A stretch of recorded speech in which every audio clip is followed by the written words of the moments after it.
Es un gusto darles la bienvenida al programa que les cuenta las noticias e indicadores que mueven los mercados. En esta oportunidad, Mauricio Reina habló con Michael Stott, editor para América Latina del Financial Times, y nos explican los modelos de relacionamiento de otros países de la región con Washington y qué podemos aprender de ellos.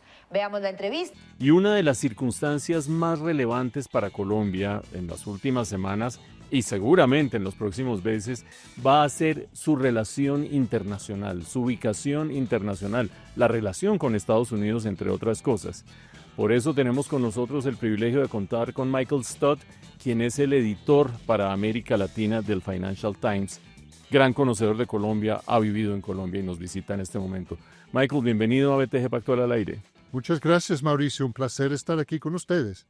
Bueno, Michael, empecemos por una pregunta que la gente suele responder de manera políticamente correcta, pero que debe tener, para una persona tan aguda como tú, una visión un poco más precisa. ¿Cuál es el rol de América Latina hoy en el mundo? ¿A quién le importamos América Latina? Creo que hoy día, Mauricio, América Latina tiene una importancia creciente en el mundo porque tiene muchos de los recursos que está buscando el mundo, recursos para la transición energética, recursos de minerales críticos, pero también muy relevante y no tan hablado, recursos de comida, ¿no? Este es un mundo que va a tener cada vez más problemas en alimentarse. Entonces, América Latina como productor y exportador de comida también se vuelve muy relevante en este contexto. ¿Al mundo en general le ha interesado ese aspecto de proveedor de recursos, materias primas, minería? A la China muchísimo, que ha hecho en los últimos 10, 15, 20 años inversiones estratégicas en la región, pero quizás al gobierno de Estados Unidos había perdido un poco de interés en la región y dejó avanzar mucho a China. ¿Por qué Donald Trump tiene un interés especial en América Latina, más allá de México? ¿Y por qué este interés en el norte de Sudamérica? Ya vamos a hablar de Colombia en un momento. Es cierto que Trump está marcando una clara diferencia con sus antecesores, con todos sus antecesores de este siglo, en el sentido de que para él América Latina es central. América Latina no había sido central para Estados Unidos desde la presidencia de Clinton, entonces ya mucho tiempo. Para Trump es muy importante por dos razones principales. Uno, porque concentra muchos de los temas que le importan para su agenda doméstica. Eso quiere decir migración y drogas ilegales. Y segundo, por su rivalidad con China, ¿no? Ve a América Latina como un poco un campo de batalla para su rivalidad con China. Y es un presidente que cree profundamente en la idea que viene del siglo XIX, de las esferas de poder y de influencia. Y en la mente de Trump, América Latina es claramente zona de influencia, esfera de influencia de Estados Unidos, y no quiere ver a China dentro de esa zona. Desde esa perspectiva, ¿a la administración de Donald Trump le interesan los valores democráticos o eso está muy abajo en la agenda y más bien le interesa control político, influencia política en la región? Sí, yo diría que, o sea, de hecho, el primer gol para él quizás es influencias económicas, ¿no? Son negocios, porque Trump también para él priman los negocios. Entonces, le interesa muchísimo hacer negocios en América Latina y que empresas americanas sean los que aprovechen las oportunidades. En segundo plano, sí, controlar, a decirlo así, América Latina como zona de influencia y temas como democracia, es cierto, son relegados a un plano menor. La presencia creciente de actitud militar y presencia militar en el Caribe, ¿qué es a tu juicio? ¿Es un primer paso para llegar al territorio venezolano y llegar al territorio colombiano con misiles o con drones o algo así? ¿O sigue siendo apenas una estrategia supuestamente disuasiva frente a los narcotraficantes, pero de mucha presión a Nicolás Maduro? Pienso que son las dos cosas, Mauricio. Inicialmente fue justificado con una operación antinarcóticos y esto creo que es real, o sea, lo estamos viendo ya casi todos los días con los ataques militares a lanchas del narcotráfico. Y hubo un anuncio hace 15 días que Estados Unidos está formando un comando militar permanente en el Comando Sur para la lucha antinarcóticos. Entonces eso es real. Pero, por cierto, los activos militares ya desplegados en el Caribe sobrepasan de lejos lo que se requiere para operativos antinarcóticos. Y ahí viene el segundo objetivo, que es presionar a Venezuela para que haya una salida de Maduro y para que se abra a acuerdos con Estados Unidos y se voltee la espalda a sus hasta entonces aliados China y Rusia. Y eso es un objetivo también importante para la administración Trump. Eso en cuanto a la relación o la expectativa frente a Venezuela de la administración Trump. Sin embargo, en las últimas semanas ha empezado la administración Trump a mezclar Colombia y Venezuela, a veces sin establecer diferenciaciones. ¿Crees tú que en Washington, crees tú que en la cabeza de Trump, crees tú que en la cabeza de Marco Rubio hay diferencias sensibles en su actitud y sus expectativas frente a Venezuela y frente a Colombia? Sí, yo creo que sí hay una distinción en la mente de tanto el presidente Trump como el secretario Rubio entre los dos países. Trump tiene una pelea personal con Nicolás Maduro. Viene de su primera administración. Se siente profundamente frustrado que no fue capaz en su primera administración de sacar a Maduro del poder. Entonces quedó pendiente ese problema, digamos, en la mente de él para el segundo mandato y lo quiere resolver. Entonces es un tema muy personal y muy particular. El tema de Petro es más un tema de una pelea de redes, diría yo, porque es algo que hasta le convienen a los dos presidentes, ¿no? Trump puede mostrarse fuerte frente al narcotráfico, que está actuando, que está tomando pasos decisivos, y a Petro le sirve como, con su base como un presidente que está resistiendo el imperialismo americano, la injerencia de Estados Unidos, y eso le funciona muy bien con su base. Entonces, esa pelea, diría yo, por redes, le conviene a cada uno. Hablemos de ese relacionamiento frente a Washington y los modelos de relacionamiento que han tenido los países latinoamericanos. He leído, te he oído también mencionar 3 estilos de relacionamiento, que son las alineaciones incondicionales. Podríamos hablar de El Salvador, podríamos hablar, por supuesto, de Milei en Argentina. Podemos hablar en el otro extremo, la confrontación incondicional. Podemos hablar de Nicolás Maduro, de Daniel Ortega, ahora de Gustavo Petro cada vez más explícito, y en la mitad unos pragmáticos que tienen un discurso hacia su propio país relativamente confrontacional, pero en la práctica negocian y transan, que puede ser México, Claudia Sheinbaum, o Brasil con Luis Ignacio Lula da Silva. En esos modelos, ¿tú crees que Colombia está cerca de irse hacia el pragmatismo o crees que estamos condenados, porque a Gustavo Petro le da réditos políticos, a hacer confrontación a toda costa?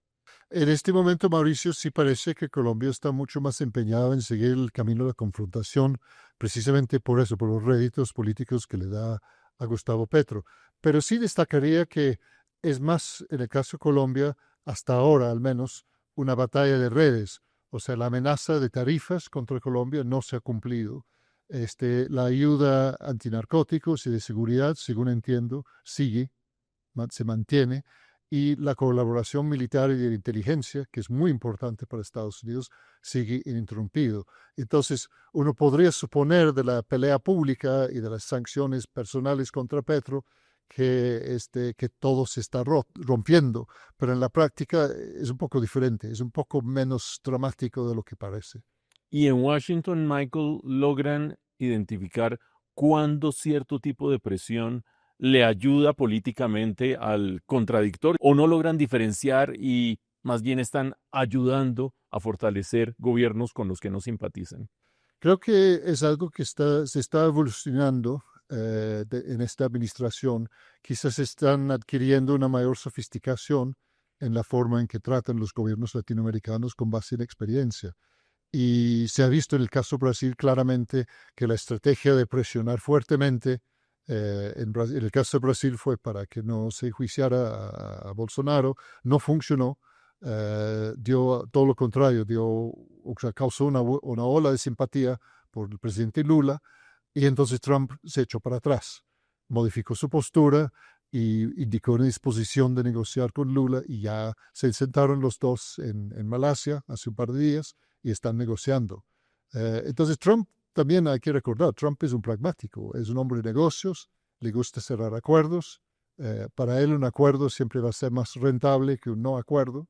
Entonces a Trump también le interesa al fin y al cabo ser pragmático. Hay una visión según la cual el próximo gobierno podría ser, por supuesto, en Colombia, de izquierda, de derecha, de oposición, pero cambiaría la relación confrontacional con Estados Unidos, quizás con una cierta dosis de pragmatismo. Y como dices, a Donald Trump le interesan los negocios. En todo caso, con una retórica como la que ha tenido el pacto histórico, con una confrontación como la que ha tenido Gustavo Petro, con esos apelativos incluso personales de nazismo, etcétera, etcétera, ¿crees que la historia nos muestra que todo es susceptible de mejorar eventualmente si le conviene a ambas partes? Sí, yo diría que sí. Y en el caso de México también lo vemos claramente. O sea, el gobierno mexicano es un gobierno de izquierda, un gobierno nacionalista, que en sus posiciones ideológicas comparte mucho con el pacto histórico, de hecho. Pero Claudia Sheinbaum es también una presidenta que tiene muy claro que México tiene una dependencia elevadísima sobre Estados Unidos.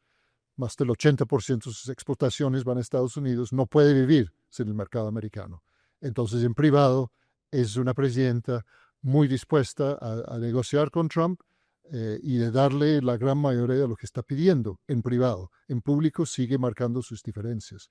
Y creo que ahí hay un modelo que podría seguir un futuro presidente de izquierda colombiano, por ejemplo. ¿Crees que cuando ves la región y ves más o menos el modelo del pacto histórico, si el pacto histórico ganara las elecciones el próximo año, seguiría siendo un buen espacio para interés de Trump, negocios hacia el futuro, interés para los inversionistas de América Latina, o nos ves a Colombia y al pacto histórico demasiado extremos para llegar a ser atractivos?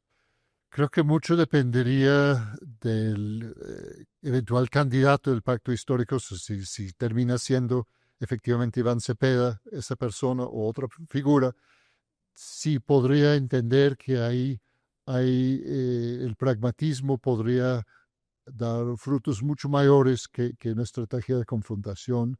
Y creo que si se dejara guiar por los líderes de izquierda en la región, sea Claudia Sheinbaum, sea Luis Ignacio Lula da Silva, o sea, de hecho, Gabriel Boric, cada uno de ellos les diría a un líder del Pacto Histórico Colombiano que el camino a seguir es un camino de pragmatismo y no un camino de abierta confrontación. Estamos, Michael, a 7 meses de la primera vuelta de las elecciones presidenciales y sé que una persona seria, analítica, periodista como tú, pues no se arriesga a hacer pronósticos porque no es tu labor, pero sí conoces muy bien el país. Viniste por primera vez en los años 80, imagínense ustedes, como profesor de inglés además, y conoces muy bien América Latina y la dinámica de la política regional. Por lo tanto, cuando tú ves un presidente Petro con una favorabilidad del 35% y con lo que ves en los demás candidatos, ¿qué te dice ese panorama? Lo que me dice el panorama, Mauricio, es que hay hoy día en Colombia un gran cambio político y ese cambio político es que hay una izquierda ya consolidada en Colombia, que es algo que nunca hubo. Y consolidada, como tú dices, alrededor de un 35% de votos, que con seguridad le basta para llegar a la segunda vuelta. Y no solo consolidada, sino bien organizada y bastante unida. En el caso de la elección colombiana el año entrante, la gran diferencia, si veremos ya el panorama de la derecha, es que al menos en este momento vemos una gran fragmentación, una gran falta de unidad. Entonces, por un lado, con la izquierda muy unida, consolidada, movilizada, y una derecha fragmentada, peleada entre sí, y con ideas muy diferentes y programas muy distintos, pues uno tendría que decir que la izquierda va entrando ya con una gran ventaja a su favor. No quiere decir que lo vaya a ganar necesariamente, pero creo que los que dicen que la izquierda hizo un mal gobierno y por lo tanto no tiene chance el año entrante, están equivocados. Tú has dicho que no es tan claro el péndulo hacia la derecha en la región, no obstante lo que ha sucedido en Bolivia, lo que ha sucedido en Argentina. Cuando te dicen desde el Financial Times, Michael, tenemos que hacer con ocasión del final del año un atlas político del año entrante, ¿qué color le pones a Colombia? Esa es una pregunta muy difícil, Mauricio. Yo creo que en este momento podría suceder cualquier cosa, pero Bolivia, como mencionas, es un caso interesante porque, de hecho, después de 20 años de izquierda, los bolivianos sí resolvieron que no querían más el gobierno más. pero tampoco optaron por la derecha, optaron por un candidato más de centro, que es Rodrigo Paz, ¿no? Y el candidato de derecha, que fue Tuto Quiroga, no prosperó, no ganó. Entonces, no hubo una reacción tan clara, un péndulo tan claro en el caso boliviano. Lula va entrando en la contienda electoral el año entrante con una gran ventaja, ya como favorito para un cuarto mandato. O sea, el mayor país de América Latina probablemente va a quedar de izquierda. México ya eligió una presidenta de izquierda por 6 años. Entonces, muy alta probabilidad el año entrante que los dos mayores países latinoamericanos siguen con gobiernos de izquierda, que no hay que descartar.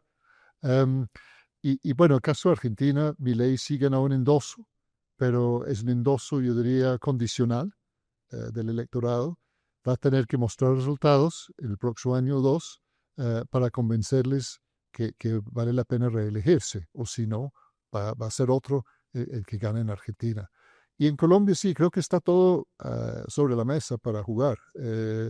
No está claro en este momento. Como digo, creo que la izquierda entra a la contienda con cierta ventaja de su organización, su movilización, su capacidad de unidad. La derecha quizás tiene una cierta ventaja en el sentido de que el gobierno no ha sido un gobierno que entregó muchos resultados, pero creo que el factor Estados Unidos le crea un gran problema para la derecha colombiana, una gran incógnita, una incomodidad, porque lo coloca un poco contra la pared en la posición de que si debe o no apoyar lo que Estados Unidos está haciendo. Y esa injerencia americana es muy impopular en un país como Colombia. Es muy impopular en la gran mayoría de los países. A nadie le gusta que Estados Unidos ingiere en sus asuntos internos, ¿no? Entonces, el que sabe posicionarse bien frente a esa campaña americana también va a tener cierta ventaja. Y creo que para la derecha es una pregunta abierta cómo se van a posicionar, ¿no?, en esa situación. Creo que posicionarse claramente a favor de Trump es una equivocación y no va a rendir frutos en la campaña. Lo vimos ya en Brasil. Los brasileños que apoyaron a Trump, como el hijo de Bolsonaro, Eduardo Bolsonaro, quedó ya muy criticado y muy cuestionado entre Brasil y muy impopular. Y los personajes de la derecha brasileña que se supieron distanciar de lo que estaba haciendo Trump y dijeron que iban a ir a Washington a luchar por el país para quitarse las tarifas de encima, fueron los que mejor se posicionaron. Pero creo que de esa experiencia se puede aprender algo, ¿no?, en el caso Colombia. Mencionaste la izquierda, mencionaste la derecha, no mencionaste nadie del centro. ¿Es inevitable que el centro se lo chupen los extremos? Es una buena pregunta, Mauricio, y bueno, las etiquetas también son muy disputadas, pero creo que el centro ha sido un relativo desierto, ¿no?, en los últimos años en América Latina y en el mundo, gracias al alto grado de polarización que hemos experimentado, que ha sido una consecuencia en parte de las redes sociales. Y creo que, por lo tanto, la ventaja sigue siendo con los extremos. Lo vemos claramente ahora en Chile. Es una contienda probable en la segunda vuelta, muy probable entre José Antonio Kast, de la extrema derecha, y Ginette Jara, comunista del pacto actual, de la coalición actual. Es muy difícil para un candidato de centro prosperar en estas condiciones. Y de este modo hemos llegado al cierre de esta emisión de Gurú. Muchas gracias por su confianza y sigan conectados con Primera Página Televisión, el canal de los negocios.